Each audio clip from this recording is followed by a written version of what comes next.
മൈദ എന്ന് പറഞ്ഞാൽ തന്നെ ക്യാൻസറോജനിക്കാണ്. പിന്നെ അതിൻ്റെ മേലോട്ട് പോകേണ്ട കാര്യം നമുക്കില്ല. ഗോതമ്പിൻ്റെ അവസാനത്തെ വേസ്റ്റ് പശ, അതിനകത്ത് അലോക്സിനും. അതുകൊണ്ടുണ്ടാക്കിയതാണ് ചോക്ലേറ്റിൻ്റെ ദാന. ഇങ്ങനെയാണ് മാർക്കറ്റ് ചോക്ലേറ്റിൻ്റെ ദാന കിട്ടുന്നത്. ഇതാണ് നമ്മൾ മേടിച്ച് തിന്നുന്നത്. ഇങ്ങനെ കിട്ടും.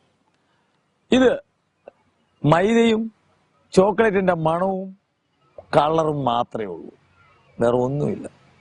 ഇതിനെ നമുക്ക് എന്ത് വേണേലും ആക്കി മാറ്റിയെടുക്കുക. ഏത് കമ്പനിയുടെ സാധനം വേണോ, ഇങ്ങനെയാണ് ദാനയായിട്ട് മാർക്കറ്റിൽ കിട്ടുന്നത്. അതുകൊണ്ട് നമുക്ക് ആദ്യം വേണമെങ്കിൽ ഇതിനകത്ത് അതിന്റെ ഉദാഹരണം അവർ എഴുതിയിട്ടുണ്ട് മഞ്ച് കണ്ടോ. ഇതിന്റെ അടിയിൽ എഴുതിയിട്ടുണ്ട് ഇതിന്റെ ingredients wheat flour added to artificial colour, artificial flavour എല്ലാം എഴുതിയിട്ടുണ്ട്. കൃത്രിമമായി ഉണ്ടാക്കി. ഇതിന്റെ നമ്മളിതാരും വായിക്കുന്നില്ല ഇതെങ്ങനെയാണ് ഉണ്ടാക്കുന്നതെന്നും. Contain added artificial vanilla flavour. വാനിലയില്ല, കൃത്രിമ പെട്രോളും ആസിഡും കൊണ്ടുണ്ടാക്കിയതാണ് ഫ്ലേവർ എന്ന് പബ്ലിക്കിന് അറിയാത്തത് കൊണ്ടാണ് അവർക്ക് മനസ്സിലാവുന്നില്ല. അത് കഴിഞ്ഞിട്ട് ഇതിന്റെ ഇൻഗ്രീഡിയൻസിൽ ക്ലിയർ ആയിട്ട് എഴുതിയിട്ടുണ്ട് wheat flour. Ingredients wheat flour, partly hydrogenated vegetable oil. അതിനകത്താണ് ട്രാൻസ് ഫാറ്റ് ഉണ്ടാവുന്നത്. അതിനകത്ത് ഇവിടെ അടിയിൽ എഴുതിയിട്ടുണ്ട് contain added trans fat. Trans fat എന്ന് എഴുതി കഴിഞ്ഞാൽ മനസ്സിലാക്കിക്കോണം, പിന്നെ ഈ സാധനം കഴിക്കരുത്. കാരണം ട്രാൻസ് ഫാറ്റ് ഒരു കുട്ടിയുടെ ഉള്ളിൽ ചെന്നാൽ അടുത്ത കുട്ടി ജനിക്കില്ല. 50 ഡിഗ്രിക്ക് മേളിലേ ഈ ട്രാൻസ് ഫാറ്റ് ഉരുകുള്ളൂ. നമ്മുടെ ശരീരത്ത് ഭയങ്കര പനി പിടിച്ചാൽ പോലും 42 ഡിഗ്രി ടെമ്പറേച്ചർ വരെ വരുന്നുള്ളൂ. 50 ഡിഗ്രിയിലേ ഇത് ഉരുകുള്ളൂ. അതുകൊണ്ട് ഇത് കൊറോണറി ആർട്ടറിയെ ഡയറക്റ്റ് ബ്ലോക്ക് ആക്കും, ബ്ലഡിന്റെ സർക്കുലേഷൻ കുറയ്ക്കും. അത് കഴിഞ്ഞിട്ട് ഇത് ക്യാൻസർ ആണ്. എല്ലാത്തിനും നിങ്ങൾക്ക് ആർക്ക് വേണമെങ്കിലും ട്രാൻസ് ഫാറ്റ് നെറ്റിൽ പോയി അടിച്ചു നോക്കിയാൽ അതിന്റെ ഡീറ്റെയിൽ വിക്കിപീഡിയ പോയി ഒന്ന് അടിച്ചു നോക്കുക, എവിടെ വേണമെങ്കിലും അടിച്ചു നോക്കൂ. ഇത്രയും സാധനം ഇതിനകത്ത് എല്ലാം എഴുതി വെച്ചിട്ടുണ്ട്. അതാണ് തമാശ.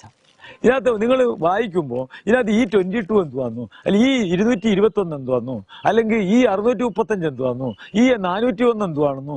ഇത് ഓരോ ഗ്രേഡും ഉണ്ട്. അവർ ഈ ഗ്രേഡ് എഴുതി വെച്ചു. നിങ്ങൾ ആരെങ്കിലും നോക്കാണ്ട് ഒരു മഞ്ചും മേടിച്ചു ഈ 425 അല്ലെങ്കിൽ ഈ 635 ഒക്കെ മേടിക്കാൻ പോകാനായിട്ട് നിങ്ങളെ കൊണ്ടുണ്ടോ? ഇതിനകത്തെല്ലാം അതിനകത്ത് ഓരോന്നിന്റെ അതിന്റെ ഡേറ്റുകളും എല്ലാം എഴുതിയിട്ടുണ്ട്. അപ്പൊ ഈ സാധനം നമുക്ക് എങ്ങനെ അറിയാൻ പറ്റും? അതല്ല ഈ എന്തുവാ, അതുപോലെ നമുക്കുണ്ടാ വിദ്യാഭ്യാസമുള്ള നമ്മള് ഈ വിദ്യാഭ്യാസം എല്ലാം പഠിച്ചത് അവനവന്റെ ശരീരത്തിനെ പറ്റിയോ അവനവന്റെ ജീവിതത്തെ പറ്റിയോ നമ്മുടെ ജന്മത്തെ പറ്റിയോ ഒന്നും ഒരു ചുക്കും പഠിക്കണില്ല. നമ്മളെന്താ പഠിക്കണേ? അതാണ് ഇമ്പോർട്ടന്റ്. അതിനാ മാറേണ്ടത്. അമേരിക്കൻ പ്രസിഡന്റ് ആരാ എല്ലാ കുട്ടികൾക്കും അറിയാം. അവന്റെ വീടിന്റെ മുമ്പിൽ താമസിക്കുന്ന അവന്റെ പഞ്ചായത്തിലെ വാർഡ് മെമ്പർ ആരാന്ന് ഒരുത്തിന് പറഞ്ഞുകൂടാ.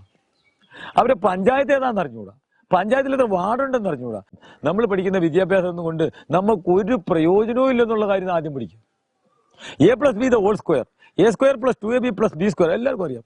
എവിടെയെങ്കിലും ആരുടെയെങ്കിലും ജീവിതവുമായിട്ട് ഇത് ബന്ധമുണ്ടോ? എവിടെയെങ്കിലും ഇത് ഉപയോഗിക്കുന്നുണ്ടോ? ഒന്ന് പറഞ്ഞു തരാം.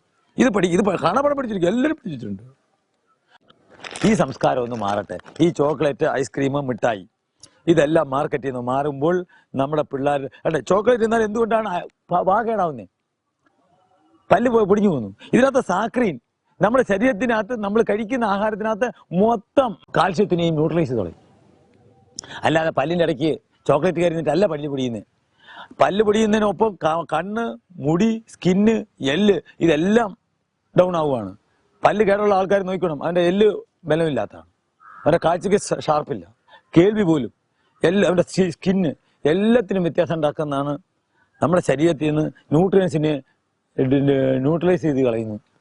അതുകൊണ്ടാണ് കുട്ടികൾക്ക് ഇത് തിന്നാൽ കുഴപ്പമുണ്ടാകുന്നത്. അപ്പം ഇന്ന് മുതൽ നമ്മുടെ കുട്ടികൾക്കെല്ലാം ചോക്ലേറ്റ് മാറ്റുന്നു, മിഠായി മാറ്റുന്നു. പിന്നെ ഏറ്റവും കൂടുതൽ ട്രാൻസ്ഫാറ്റ് ഉള്ളത് പപ്സ്, ബർഗർ, പിസ്സ, പിസ്ത, ബ്രെഡ്, ബന്ന്, ബേക്കറി ഐറ്റങ്ങളിനകത്ത് എല്ലാത്തിനകത്തും ഈ ട്രാൻസ്ഫാറ്റ് ഉണ്ട്.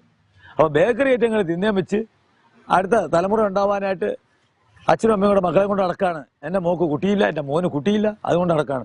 ആദ്യം കുട്ടി ഉണ്ടാവാതിരിക്കുന്ന മരുന്ന് കൊടുത്തോണ്ടിരിക്കുന്നു. അപ്പോൾ ഇന്ന് മുതൽ നമ്മൾ ഇതങ്ങ് നിർത്തി. പകരം എന്തുവാണ്? പകരം അട, ശർക്കര കൂട്ടി. ഇപ്പം ഇഷ്ടം പോലെ ചക്കര സീസണാണ്, കൊടുക്കുക.